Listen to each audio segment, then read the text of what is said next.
Innover pour le commerce avec l'Institut du commerce. Et Point de vente, le magazine des magasins.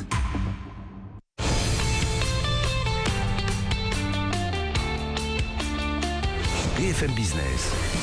Innover pour le commerce. Karine Verniol. Bienvenue pour cette émission dédiée aux nouveaux enjeux du commerce. La façon de consommer change et avec elle forcément la manière de vendre. C'est ce que nous voyons avec notre invité dans un instant, Thierry Sonalier. Il est président de Jardiland, qui est notamment dans quelques jours partenaire de Jardin aux Tuileries. La question de la semaine: pourquoi l'architecture commerciale est-elle indispensable à la construction de la marque? Nous verrons cela avec Jérôme Paco. Il est associé et directeur exécutif chez Lonsdal KDV, et Dorothée Boissier, cofondatrice de l'agence d'architecture Gilles et Boissier, en charge des boutiques Montclair. Et puis nos chroniqueurs, Rodolphe Bonas, PDG de CACOM, à la recherche des innovations commerciales à travers le monde. Il nous emmènera à Séoul, ou plus exactement à la laverie. Et puis Marie Valonne, qui teste pour nous les nouveaux produits, direction le rayon conserve en fin d'émission. Mais pour l'heure, les infos de la semaine. BFM Business. Innover pour le commerce. Les news. Et avant de débuter les news, je vous présente donc notre invité cette semaine, c'est Thierry Sonalier. Bonjour. Bonjour. Président de Jardiland. Hélène Cornet, bonjour. Bonjour Karine. De la rédaction de BFM Business. Alors les infos de la semaine, on commence. On va encore une fois chez Carrefour. Il y a plein de nouveautés en ce moment chez Carrefour. Très innovant en ce moment. Ça s'appelle Bon App et c'est dédié au snacking. Oui, vous ne trouvez que des produits qui concernent le snacking, donc des plats à emporter ou à manger sur place. Et l'idée est de surfer évidemment sur les nouvelles tendances de consommation, de restauration. Vous savez qu'on prend de plus en plus nos repas à l'extérieur. 25% de nos repas sont pris à l'extérieur, et même le petit déjeuner. Et même souvent on prend du snacking qu'on ramène à la maison. 19% des repas à domicile, c'est du snacking. Voilà, il faut savoir. Donc évidemment Carrefour surfe sur cette tendance avec Bon App, déjà 3 magasins. Et l'idée est de s'implanter dans les lieux de passage, les gares, les quartiers de bureaux, les aires d'autoroute. C'est un peu la version Daily Monob de Casino, et on est prédit à peu près le même succès.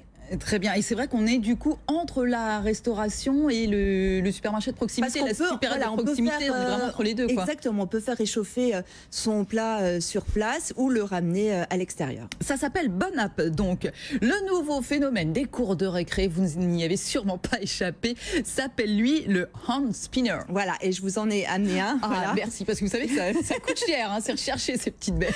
C'est une toupie voilà, qu'on fait en fait tourner entre ses doigts. Je vous montre en gros. Voilà, je suis pas très forte, je suis pas très douée, mais je pense que nos enfants sont plus doués. Et donc c'est vraiment la folie dans les cours de récré. Ça a même détrôné les cartes Pokémon, c'est vous dire. Et en fait, c'est un tel phénomène qu'il y a des millions et des millions de vidéos sur YouTube avec des gens qui vous expliquent comment créer soi-même son hand spinner, et même des marques très connues s'y sont mis, comme les Lego, qui vous expliquent comment fabriquer son hand spinner avec 3 briques de Lego et puis une roue de camion. Ben voilà, parce que parfois c'est difficile à trouver les hand spinners. Et puis les marques qui doivent s'investir, en tout cas c'est ce que disent les consommateurs, Hélène. Oui, 8 consommateurs sur 10 veulent que les marques s'engagent, qu'elles prennent position dans les débats de société. C'est le résultat d'un observatoire du commerce réalisé par Havas pour la Paris Retail Week. Exemple aux États-Unis avec Gap, Ikea ou Nike qui ont interpellé Donald Trump pour que surtout il ne remette pas en cause l'accord sur le climat. Et en France aussi, on y vient avec par exemple Biocop qui s'est investi durant la campagne présidentielle pour une société sans artifice ni faux semblants. En tout cas, ces marques, elles réagissent de plus en plus vite. On l'a vu cette semaine par exemple, elles se sont pratiquement toutes désolidarisées de l'émission qui tenait des propos homophobes. Alors justement, Thierry Sonalier, c'est intéressant. Est-ce que Jardiland, que vous dirigez, est une marque engagée? Alors c'est une marque qui s'engage de plus en plus. Par exemple, pour la campagne présidentielle, on a fait le choix de libérer 1 heure pour nos collaborateurs de manière à ce qu'ils puissent se rendre travaillent le dimanche facilement. On travaille tous les dimanches et donc leur faciliter la vie pour pouvoir exprimer leur devoir électoral. C'est un acte d'engagement. Et puis, on vient de faire exactement la même chose sur la même émission, puisqu'on retire notre engagement en matière de spot publicitaire. Très bien. Merci Thierry Sonalier. Vous restez encore un petit peu avec nous, même beaucoup avec nous. Hélène Cornet, merci infiniment d'être venue nous voir comme tous les week-ends. On vous retrouve la semaine prochaine, même heure, même endroit. BFM Business. Innover pour le commerce, l'invité de la semaine. Et c'est donc Thierry Sonalier qui est avec nous, président de Jardiland depuis 2013. Jardiland qui est notamment partenaire de Jardin qui se tient du 1er au 4 juin aux Tuileries. Et puis nous a rejoint Rodolphe Bonas. Bonjour Rodolphe. Bonjour Karine. PDG de CACOM avec nous. Alors Jardiland, premier réseau français spécialisé en jardinerie, animaux de compagnie et art de vivre. C'est comme ça pose les choses. Si on veut, c'est comme ça que vous vous présentez. Thierry Sonalier, j'ai quand même une première question. Jardin dont vous êtes partenaire aux Tuileries. Pourtant, vous n'êtes même pas présent dans Paris. Vous n'avez aucun magasin dans Paris. Qu'est-ce que vous faites au milieu de Paris ? Mais on a des Parisiens qui sont clients de nos boutiques en province. Et c'est un excellent moyen d'être présent sur Paris.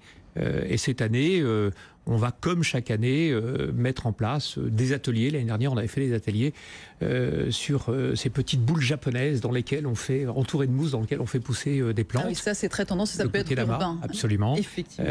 Et donc cette année, là encore, il y a un projet qu'on ne dévoilera pas tout de suite, mais qui est tourné vers le client, parce que notre passion, c'est le client, avant toute chose. Jardiland qui a connu des petites années difficiles, c'est l'histoire ancienne presque maintenant, c'était 2012-2013. Depuis, le groupe a été repris en 2014 par le fonds Elgam, c'est comme ça qu'on dit, pour 35 millions d'euros. Depuis 2015, du coup, vous avez relancé tout ça.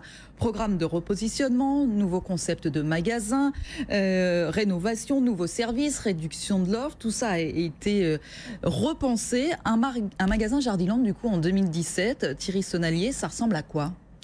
Mais ça ressemble à un magasin plus moderne, plus sympathique, plus empathique pour le client, avec plus de services. Vous savez, le premier actif, on pense souvent que dans une chaîne de distribution, le premier actif, c'est l'immobilier. Le premier actif, c'est les hommes, c'est l'accueil. Un client se motive pour deux choses quand il vient dans un magasin, le produit et le service. Et le service, ça reste de toute façon, toujours, et ça restera les hommes. Et là, d'autant plus quand on développe effectivement l'animalerie. Vous savez, peut-être qu'on peut prévoir l'assurance de son chien chez Jardiland, Rodolphe, ou encore faire analyser l'eau de son aquarium et tous ces services. Sur les deux sujets, je ne suis pas encore concerné. Peut-être qu'un jour, je viendra. Si vous avez un chat, on fait pareil. En tout cas, pour continuer et dans cette idée, Thierry Sonalier, l'année 2016, ça n'a pas été un très bon cru pour les ventes de produits liés au jardin. Je vous donne les chiffres de la Fédération nationale des métiers de la jardinerie. Ça recule de 1,2%. C'est pour ça que vous avez justement développé l'animalerie et le déco art de vivre ? Alors, la décision de développer l'animalerie, elle n'est pas de ma période, puisqu'elle a été prise il y a bien longtemps. Je pense par contre qu'on associe toujours Jardiland au jardin, et on a cette racine du mot jardin dans notre nom. Au final, ça nous permet aussi d'avoir une des meilleures notoriétés sur le marché. Par contre, l'animalerie, on a 183 animaleries sur le marché français qui sont animées par des spécialistes, qui sont des gens passionnés par les animaux de compagnie. Et parfois, on développe des surfaces qui sont entre 400 et 1200 mètres carrés, si ce n'est pas 1300 mètres carrés, sur le plus gros des magasins qu'on a en Ile-de-France. Donc, la moitié, ça reste pour le jardin, les plantes ? La moitié de notre activité est autour des plantes et des produits rattachés aux plantes. Ensuite, c'est quoi ? 25% globalement, pour faire simple, 25% sur la partie animalerie et 25% sur la partie art de vivre. Et l'art de vivre, c'est la décoration intérieure et la décoration extérieure. Juste une question, on le voit d'ailleurs sur les images ici. Comment est-ce que vous réagissez par rapport aux chaînes qui, elles, se spécialisent sur un segment vraiment très spécifique? Typiquement, l'animalerie, on en parlait, qui est quand même un vecteur de croissance important pour vous.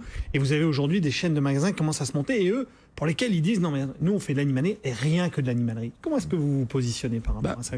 Je dirais que j'offre plus de services qu'eux, puisque moi je ne suis rien que de l'animalerie, rien que du jardin et rien que de la décoration intérieure ou extérieure. Donc j'associe 3 fois plus de spécialités qu'eux. On est tous sous le même toit en fait. Vous êtes vraiment sur cette. On met tous sous le même toit, et en même temps, si vous voulez, quand on a interrogé nos clients en 2014, nos clients nous ont dit, mais le bien-être, le bonheur, le plaisir, le moment de détente, il y avait la décoration, il y avait l'animal de compagnie et il y avait le jardin. Donc au final, on est bien sur une attente du client. Et nos clients nous le rendent bien, puisqu'ils viennent fréquenter nos points de vente sans distinction des univers. Alors après, ils ont un acte d'achat déterminé, c'est certain. Mais on offre des vraies spécialités. Je ne suis pas différent d'un pure player dans l'animalerie.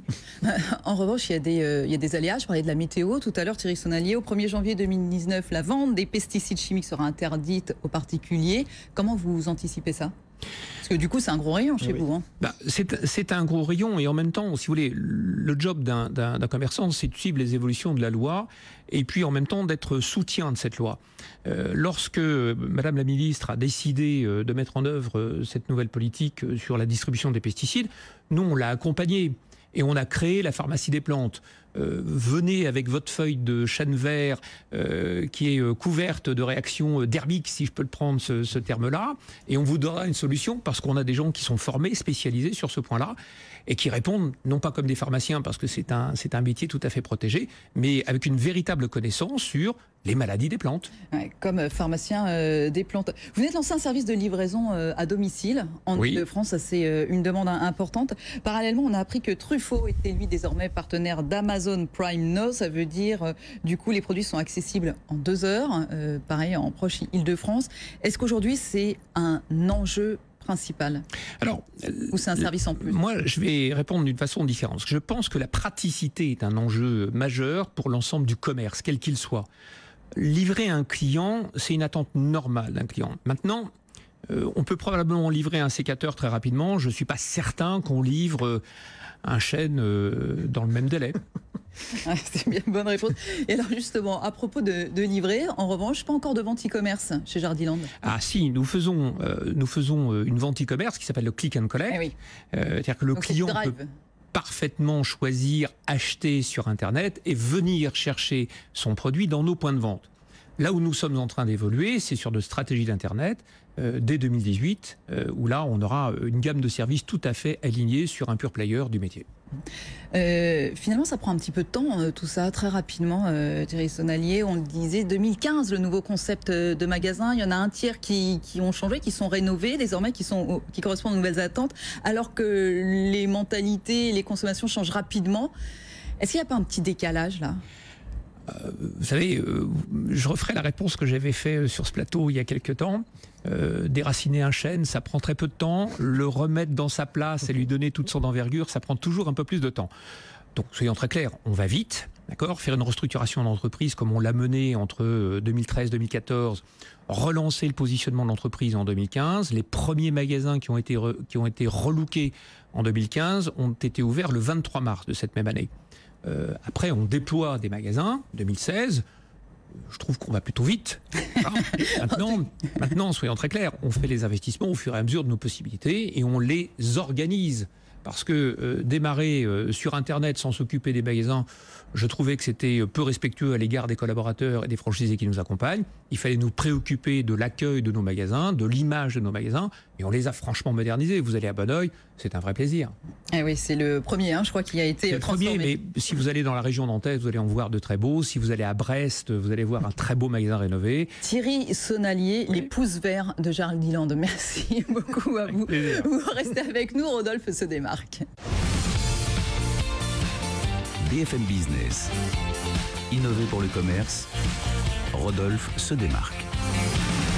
Rodolphe Bonas, PDG de Seacom, qui revient cette semaine de son tour du monde en passant par l'Asie. Vous étiez à Séoul, Rodolphe. Vous étiez à la laverie, vous allez loin, vous. Ah oui, je vais aller loin pour laver le linge.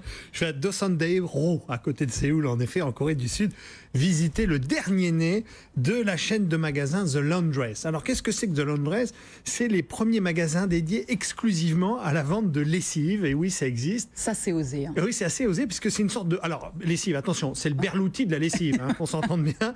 C'est-à-dire qu'ici, c'est un concept qui a été créé par Gwen Whiting et Lindsay Boyd, qui sont deux fashionistas de la côte ouest américaine, et qui se sont trouvés face à un problème que tout le monde rencontre, c'est les fameux vêtements avec marqué nettoyage à sec. Alors là, vous avez deux possibilités.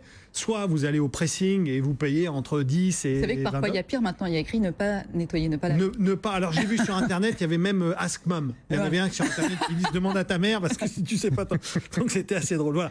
Et donc du coup, voilà, dans les alternatives, soit le pressing, soit finalement le nettoyer à la maison avec soit la machine à laver. Ouais. Et vous savez que les machines à laver américaines ne sont absolument pas identiques à celles de notre continent européen. Et donc elles lavent beaucoup moins bien, elles abîment beaucoup plus les vêtements. Et c'est vrai tout ça.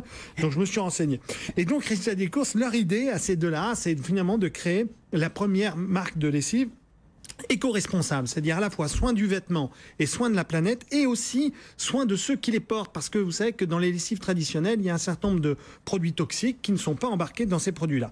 Alors, c'est pas gratuit. On a fait une petite étude. Je vais vous donner. Alors le détergent. Attendez, oui c'est ça. Le détergent de Laundress à 20,50 $ fait 64 machines, c'est-à-dire 32 centimes par machine. Et quand vous prenez une lessive traditionnelle à 9 $, vous faites 89 machines, 10 centimes. Donc ça coûte quand même 3 fois plus cher. Goût de luxe. Oui, exactement, complètement goût de luxe. Ça coûte 3 fois plus cher, mais en même temps, vous avez l'alternative d'avoir des vêtements qui vont durer plus longtemps. C'est aussi la promesse. Alors, le magasin, simplement, je vais aller très très vite, parce que c'est un magasin hyper design, super cosy, nickel. Et aujourd'hui, il y a 1500 boutiques dans le monde, 38 pays. C'est absolument incroyable. Et sachez qu'en Corée du Sud, le défi, c'est faire adhérer les Coréens, parce que c'est une population très sensible sur les... Notamment sur tout ce qui est parfumé. Exactement, tout ce qui est parfumé et vestimentaire. Voilà, ça, c'est fort. Réussir comme au à Japon. Faire de la lessive un produit de luxe et en ouvrir 1500 boutiques uniquement sur la lessive. C'est bluffant, ça. Mais je crois que le commerce, de toute façon, est une révolution permanente. Et je vois l'architecture commerciale des points de vente, c'est un facteur d'évolution, c'est un facteur de croissance. Nous, on a fait évoluer notre architecture. C'est des croissances à 2 chiffres. Créer des événements et créer des concepts comme cela, c'est une révolution du commerce. Et demain matin, on ne fera plus de distinction entre l'intangible et le tangible.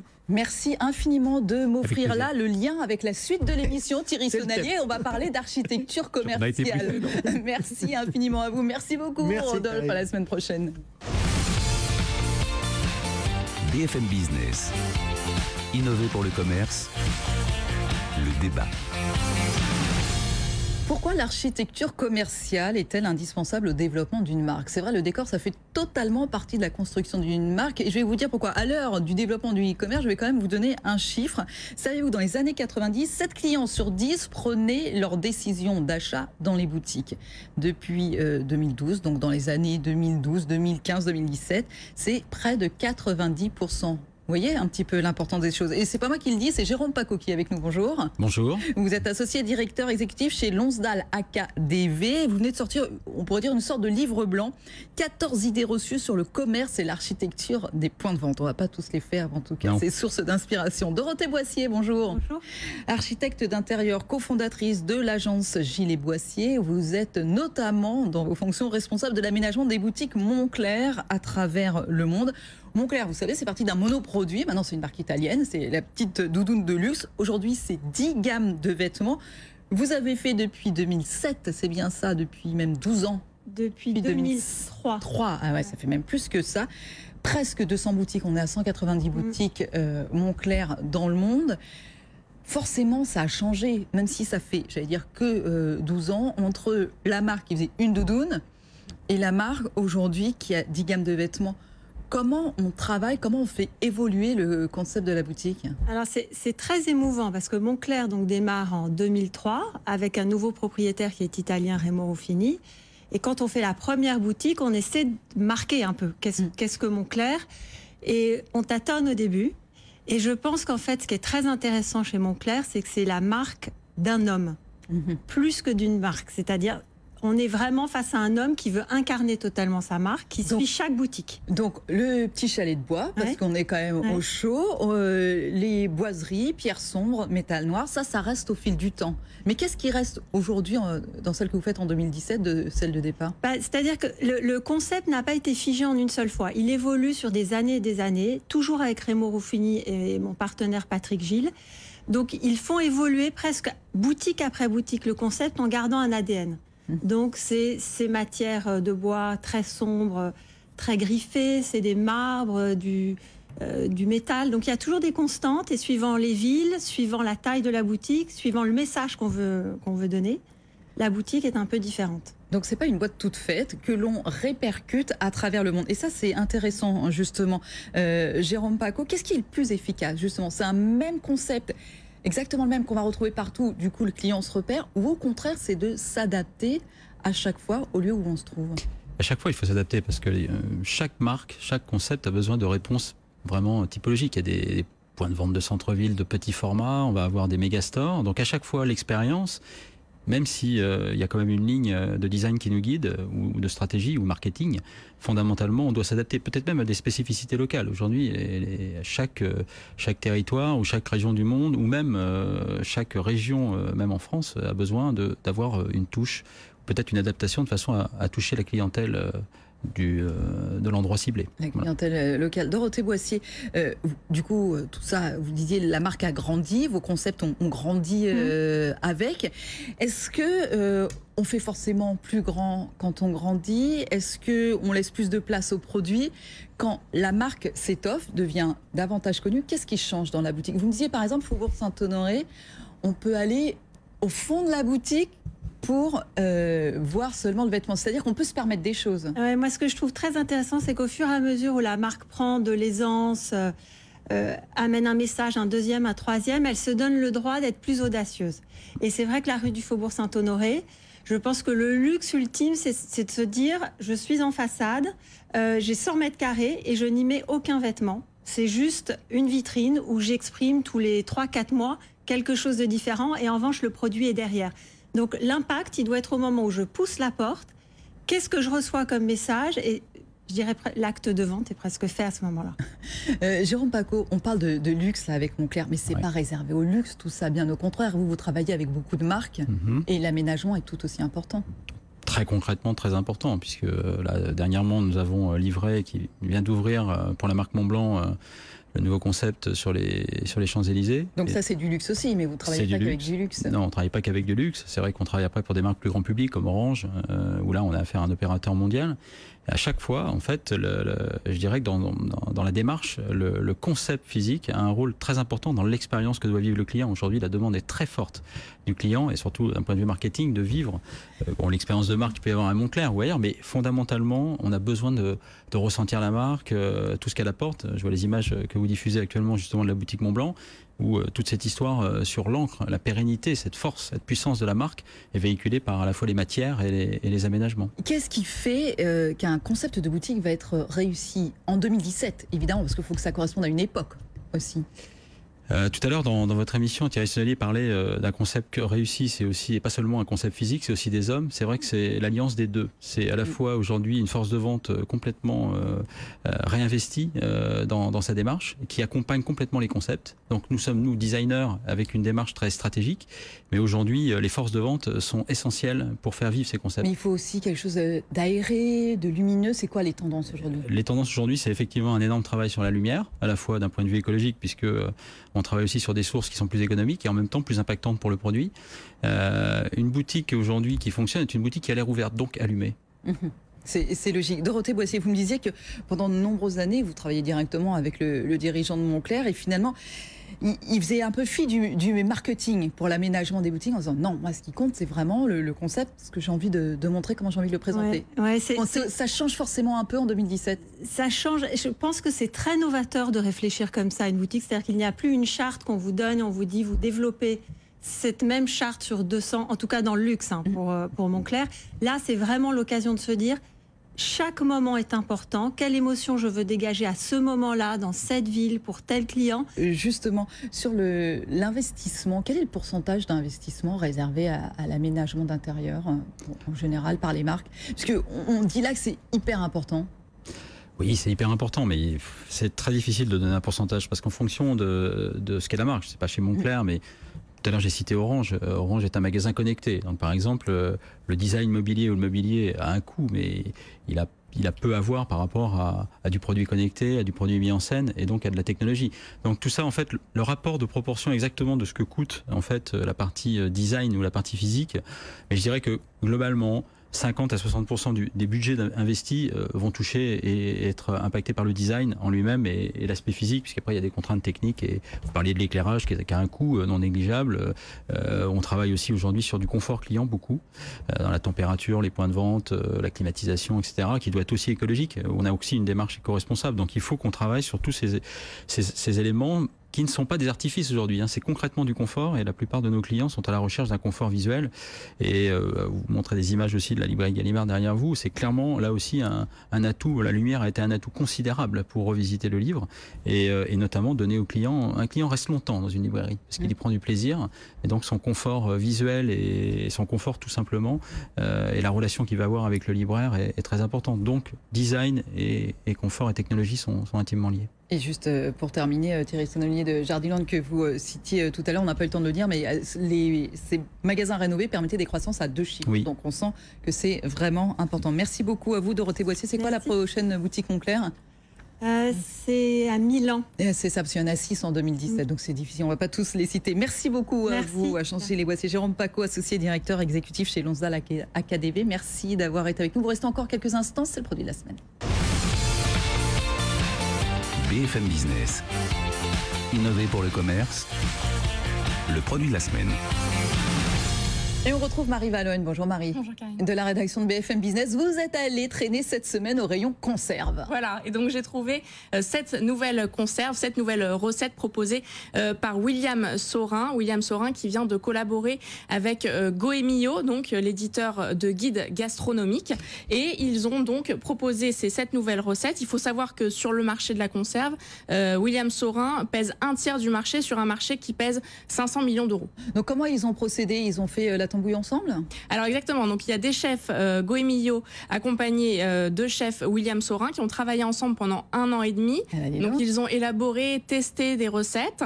Ça donne quoi? Ça donne des recettes un peu plus gastro avec un peu plus de goût, une originalité en fait qu'on ne trouve pas forcément dans des conserves plus classiques.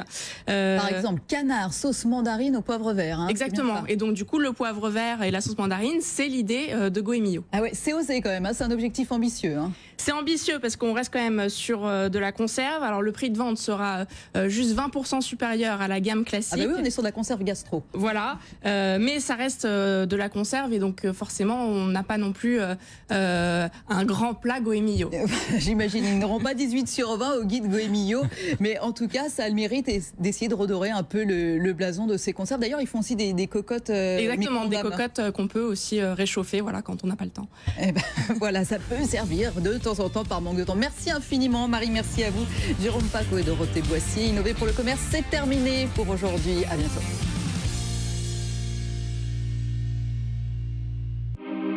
Innover pour le commerce avec l'Institut du commerce. Et Point de vente, le magazine des magasins.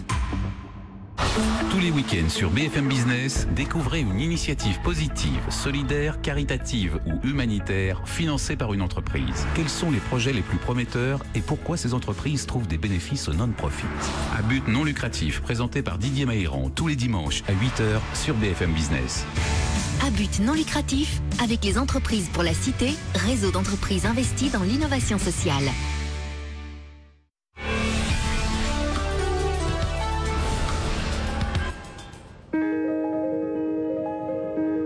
Lorsque vous commandez un bouquet sur flower.fr, il est réalisé ici, au cœur de Paris, par nos artisans fleuristes.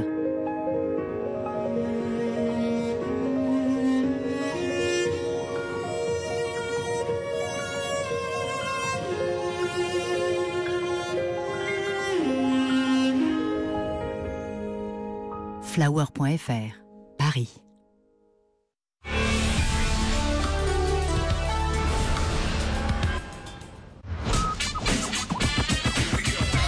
BFM Business, la France a tout pour réussir. Pauline Tadeva.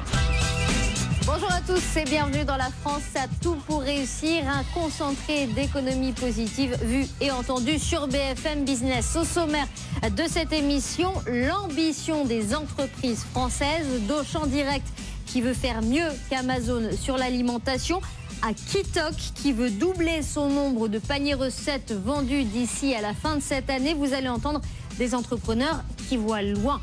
Vous entendrez aussi cette toute jeune femme qui n'a pas 25 ans mais qui travaille sur un système prometteur pour détecter les cancers de la peau. Elle vient d'être classée dans les 10 meilleurs innovateurs français par le MIT Technology Review. Et puis le patron France du géant chinois Alibaba nous expliquera pourquoi il pense que les entreprises françaises ont tout pour réussir et comment elles peuvent encore mieux faire. Mais d'abord donc, les géants du commerce en ligne ne font pas peur à Auchan Direct. Créé en 2001, le service de livraison de courses propose aujourd'hui 12 000 références en ligne et le directeur marketing d'Auchan Direct l'a dit carrément dans Innover pour le commerce sur l'alimentaire. Il veut faire mieux qu'Amazon. Alexandre Muliez. En tout cas, sur l'alimentaire, je considère qu'il faut faire mieux qu'Amazon. Ouais, on a une longueur d'avance qui est assez considérable aujourd'hui. Il faut qu'on continue à capitaliser dessus. L'enjeu, c'est la livraison. Aujourd'hui, vous livrez en combien de temps? On livre, vous passez votre commande, on vous livre le lendemain. Si vous comparez avec Amazon, évidemment, eux ont une offre de service à H+1, sauf qu'on n'a pas du tout sur le même nombre de références. On propose, nous, aujourd'hui 13 000 références et très bientôt jusqu'à 17 000 références, alors qu'Amazon se restreint à aujourd'hui 5 000 références. Rodolphe Bonas. Oui, c'est ça qui est assez incroyable, c'est que là, on est au cœur du match de ce fameux business de l'alimentaire sur les zones ultra-urbaines, en fait. Hein, c'est ça dont on est en train de parler. Et pour aller un peu de l'autre côté, finalement, du modèle, que tous ceux qui nous écoutent comprennent bien, il faut voir qu'on a bien un match qui se joue entre le nombre de références présentes dans l'alimentaire et la problématique logistique. Hein, c'est-à-dire que finalement, c'est assez facile de livrer très vite avec peu de références, d'accord, mais c'est très compliqué de livrer très vite avec beaucoup de références. Et c'est bien ça ce que vous êtes en train de nous expliquer. C'est-à-dire que vous êtes en train de dire, moi, je préfère finalement livrer plus et peut-être un peu plus longtemps, plutôt que livrer moins et très court. Et là, il y a vraiment des matchs qui sont en train de jouer. On ne sait pas qui va encore gagner les positions, mais c'est ça qui est intéressant chez vous. Hein. C'est ce que vous misez. En gros, si vous voulez, nos clients aujourd'hui ne nous plébiscitent pas pour une livraison en 1 heure, donc je ne vais pas livrer en 1 heure tout de suite. D'accord. Et notre rôle, c'est de comprendre ce que je disais, comprendre les problèmes que rencontrent nos clients. Et aujourd'hui, c'était sur le nombre de références, la qualité des produits. Aujourd'hui ? On est à 13 000 ce matin, je pense. 13 000 ce matin, 13 000 demain, et fin 2017, on sera à 18 000 ? Voilà, à peu près. C'est ça. Entre 16 et 18 000. Nous, on considère, vous citiez Amazon tout à l'heure, qu'aujourd'hui, Amazon, Google ou Facebook peuvent décider du jour au lendemain de copier à peu près n'importe quelle innovation. On considère, nous, que pour gagner l'appétence de nos clients, il faut juste être les meilleurs dans l'exécution. C'est-à-dire que chaque innovation peut être réalisée de plein de manières différentes. Et nous, ce qu'on souhaite faire et ce qu'on fait aujourd'hui, c'est d'avoir les équipes qui nous permettent de réaliser de la meilleure manière. Et donc l'innovation, elle est plutôt managériale, elle est plutôt sur les ressources humaines. N'empêche qu'il faut des résultats pour les consommateurs. Il faut que les consommateurs viennent chez vous parce que ça va être mieux. Exactement. Concrètement, vous parliez de courses qui doivent être faites rapidement. On a aujourd'hui sur notre site un onglet qui s'appelle Vite. Vous me disiez y être allé. En gros, c'est un assistant personnel à l'achat. On considère qu'en fait, avec les technologies à disponibilité aujourd'hui, on est capable d'anticiper vos besoins et de pré-remplir votre panier, ce qui vous évite en fait de rajouter à la main toutes les références de votre panier. Kitok aussi est une société qui voit très loin. Cette société, créée en janvier 2016, livre des paniers recettes avec des produits frais, des recettes et tous les ingrédients nécessaires pour les réaliser. En 1 an et demi, le volume de livraison a décuplé. De 10 000, on est passé à 100 000 paniers livrés chaque semaine en France. Et Kitok compte livrer 200 000 paniers d'ici la fin de cette année. La start-up vient de lever 4 millions d'euros. Céline Nguyen, cofondatrice de Kitok, a raconté son aventure à Stéphane Soumier. Ce qu'on appelle la food tech maintenant, hein, mesdames, messieurs. C'est franchement un secteur qui est en progression fulgurante. Vous avez d'un côté l'ensemble de ceux qui vous livrent les plats tout préparés. Oui. Ok. Ensuite, on peut continuer à aller faire ses courses comme avant on faisait ses courses. Et puis au milieu, il y a Kitok. Et Kitok, vous faites les courses pour nous et vous faites les recettes pour nous et c'est à nous de cuisiner. C'est ça l'idée. Hein, c'est ça. C'est ça. C'est un service très simple, en fait, qui vise à vous permettre de manger sain et équilibré au quotidien. Donc, plus concrètement, vous vous inscrivez sur notre site, kitok.fr, et ensuite, vous recevez chaque semaine ce qu'on appelle un panier recette. Donc, un panier qui contient des produits frais et de qualité, des fruits, des légumes de saison, et des recettes pour cuisiner sain et équilibré. Alors, et Céline, elle est chef, et je lisais ça, vous êtes désespéré de voir les gens devant les rayons des grandes surfaces, finalement mal acheter, finalement ne pas savoir quoi acheter, finalement ne pas savoir quelle recette imaginer. Certains y arrivent évidemment, mais ils sont aujourd'hui très très rares. et vous apportez une réponse. Tout à fait. On vous facilite vraiment le quotidien en pensant pour vous chaque semaine des recettes saines et équilibrées, des recettes faciles à faire, réalisables en 30 à 40 minutes. Et ça s'adresse aussi bien aux débutants qu'aux confirmés, qu'aux personnes qui n'y connaissent rien en cuisine, qu'aux hommes, qu'aux femmes, à tous, vraiment à tous. C'est là où je pense furieusement à Netflix, par exemple, dont on parle ce matin. Ouais, bah oui. Belle comparaison. Oui. C'est quand il s'agit de 2-3 séries dans un coin, tout va bien. Quand vous commencez, alors vous en êtes quand même à livrer 100 000 repas chaque semaine. Voilà, tout à fait. Quand derrière vous avez des ambitions de repenser la distribution alimentaire, on se dit que vous êtes face à un défi logistique qui est considérable.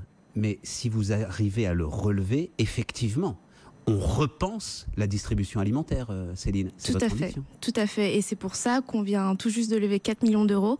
Ces fonds vont nous permettre vraiment d'accélérer notre croissance. Il faut savoir que de janvier 2016 à aujourd'hui, on a multiplié par 10 les volumes. On est passé de 10 000 à 100 000 repas livrés par semaine. Et notre objectif d'ici la fin de l'année, c'est d'atteindre 200 000 repas par semaine. Et je veux juste rajouter un mot, salarié, hein, parce qu'on dit, les startups, il n'y a pas d'emploi et tout. Vous étiez 3 il y a 18 mois, vous êtes 50 aujourd'hui. Tout à fait. Je vous laisse continuer. Non, et donc, vos ambitions, 100 000 repas chaque semaine, ça veut dire quoi? Ça veut dire que derrière, vous pouvez aller voir directement les producteurs? On va essayer de se rapprocher des producteurs. Effectivement, aujourd'hui, on a des producteurs partenaires. Mais oui, c'est ce qu'on va faire. On va essayer de se rapprocher des circuits courts. Des prix assez élevés? Gamme de prix assez élevée? Alors, c'est des prix qui restent tout à fait accessibles. On débute à partir de 4,36 € par plat, par personne. Désormais, les jeux vidéo sont aussi dans le nuage, dans le cloud. Tout est dématérialisé. Black Knot propose ce service et se présente comme le Netflix du jeu vidéo. On peut y accéder sans console spécifique, sur une télévision ou sur une tablette, et ce, pour moins de 20 €. Olivier Avaro, fondateur de Black Knot, est venu récemment dans Tech & Co. Sébastien Coinon, le présentateur, lui a demandé pourquoi ça n'a pas pris avant et pourquoi ça prendrait maintenant. C'est une histoire qui existe depuis pas mal de temps, c'est un peu récurrent. Par contre, il y a eu des gros facteurs d'infrastructure qui ont changé. Déjà, il y a le développement du très haut débit avec la fibre, la 4G, la 5G. Donc en fait, les infrastructures deviennent en fait pertinentes pour ce type de technologie. C'est ça d'ailleurs qui a permis l'avènement des Netflix et autres, et même avant les Deezer et Spotify. Donc le dernier média qui n'est pas complètement dématérialisé, c'est le jeu vidéo. C'est la dernière frontière. Donc ça, c'est le premier élément, le très haut débit. Et le deuxième événement, c'est l'arrivée de technologies cloud avec ce qu'on appelle du GPU, donc du processeur graphique, à des coûts qui sont beaucoup plus faibles qu'avant. Et donc ça permet en fait de réaliser une équation économique qui sera pertinente. On travaille avec les plus grands, avec les plus gros. Nintendo. Je vous laisse dire les noms, mais on travaille effectivement avec les plus gros et les plus beaux éditeurs mondiaux, c'est clair.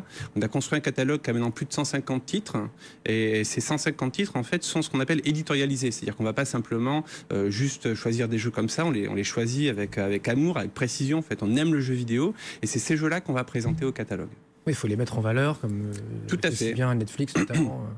C'est un peu ce que veut dire Black Knot, c'est une noix, c'est-à-dire c'est une coquille avec quelque chose de bon dedans. Donc on est effectivement un réceptacle pour le jeu vidéo qui sont les belles choses qu'on veut mettre en avant. Donc on va nous mettre en avant les belles valeurs du jeu vidéo qui est aussi en fait un objet culturel qui est assez sous-exploité, on va dire, en ce moment, et qu'on va mettre en avant. Donc on va mettre en avant les beaux jeux, les jeux qui mettent en avant des valeurs positives, donc le jouer ensemble, le découvrir, le s'éduquer, s'élever, etc. Olivier, il nous reste une minute. Là, je profite de votre venue. Je trahis pas un secret en disant que vous êtes un serial entrepreneur. Hein. C'est votre 10e, 12e boîte construite, co-construite, co-créée. Qu'est-ce qui s'est passé là en 15 ans? Est-ce que c'est plus facile en 2017 de se lancer dans un business? Est-ce que les banques vous suivent plus? Est-ce que voilà? Alors on ne le dit pas assez, mais on est effectivement dans une terre d'entreprise. Ça fait plaisir d'y être. Quand j'ai créé ma première société, il y a plus de maintenant 17 ans, hein, donc que j'ai confondé avec Monsieur Stéphane Roder, Cédric Gégou et Jean-Claude Dufour. Donc c'est la première aventure. Et ben c'était un petit peu à la mano, quoi. On n'avait pas tous les outils qui existent maintenant. Donc Niel a raison, Niel, c'est la France est un paradis pour entrepreneurs. Absolument. Il faut le dire, il faut le répéter. C'est vrai. Il faut inciter les gens à utiliser les merveilleux outils que la BPI met par exemple à notre disposition. Il y a aussi en fait un tissu d'investisseurs qui est là, qui est présent aux différentes étapes, et donc il faut absolument le souligner. Voilà, la France a tout pour réussir, hein, pour Olivier Avaro, le fondateur de Black Knot dans Tech & Co. Tech & Co, c'est tous les soirs 20h, 22h sur BFM Business. Cette jeune femme n'a pas 25 ans et son projet vient d'être classé dans les 10 meilleurs innovateurs français par le MIT Technology Review. La société qu'Anaïs Baru a cofondée il y a 2 ans, Damae Medical, travaille à un système qui détecte les mélanomes. Elle est venue raconter son aventure et le développement de sa technologie à Fabien Guez dans Check-up Santé sur BFM Business. Depuis le début de l'aventure, on a eu pas mal de soutien de la part de la France, mais aussi de l'Europe, notamment de BPI France, ce qui nous a permis d'avancer dans notre développement technique et de créer nos premiers prototypes. Et j'insiste que vous avez été consacré comme l'un des 10 meilleurs innovateurs français de moins de 35 ans. Ça, c'est extraordinaire. Alors, donc, en quoi consiste votre appareil de détection qui serait révolutionnaire ? Alors, on fait unique surtout. Oui, tout à fait. C'est une technologie qui est brevetée. Et notre dispositif permet de visualiser l'intérieur des tissus de la peau jusqu'à 1 mm de profondeur, donc de voir la couche cornée, l'épiderme, le derme, à une résolution cellulaire. Donc c'est comme un microscope optique qui s'utilise par simple contact avec les tissus, sans avoir à faire de prélèvement, de biopsie. Et donc ça permet... C'est pas du tout invasif. C'est pas du tout invasif. Et on l'a répété, ça peut être reproductible. Oui. Tout à fait. Et du coup, ça permet de fournir des images qui sont proches des images histologiques normalement obtenues dans un laboratoire d'analyse après biopsie. Et donc c'est très intéressant. On fournit ce dispositif aux dermatologues pour qu'ils puissent avoir un meilleur dépistage, un meilleur diagnostic et aussi mettre en place et suivre le traitement des pathologies de la peau, que ce soit des cancers, mélanome, carcinome, mais aussi des pathologies non cancéreuses. On a une sonde qui vient se placer au contact de l'anomalie, ça peut être du coup un grain de beauté, et on fournit en temps réel une vidéo, 10 images par seconde de ce qui se passe en dessous de la peau, et du coup ça permet une caractérisation absolument non invasive, indolore, etc. Et en effet, je pense que c'est important de préciser dans le monde du mélanome l'importance du diagnostic précoce, parce que pris précocement, les coûts de prise en charge sont extrêmement faibles, et le taux de survie du patient est très important. C'est encore un projet à l'état de projet ? Voilà, depuis 2 ans, on développe différents prototypes. Le dernier est en test aujourd'hui, clinique au CHU de Saint-Étienne.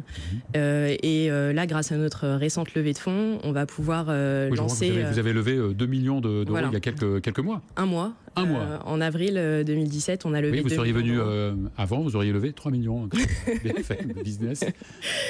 Pour la prochaine levée de fonds. Oui. Mais donc, là, grâce à cette levée de fonds, on va continuer l'industrialisation du dispositif, mettre en place la production et lancer la commercialisation en Europe en 2018. On s'intéresse particulièrement à l'Allemagne, assez proche de la France et qui a démarré tout ce qui est cotation de l'acte. Et aujourd'hui, les assurances privées en Allemagne remboursent l'imagerie de la peau. Donc c'est un marché extrêmement intéressant pour nous. Et vous êtes en France ? On est basé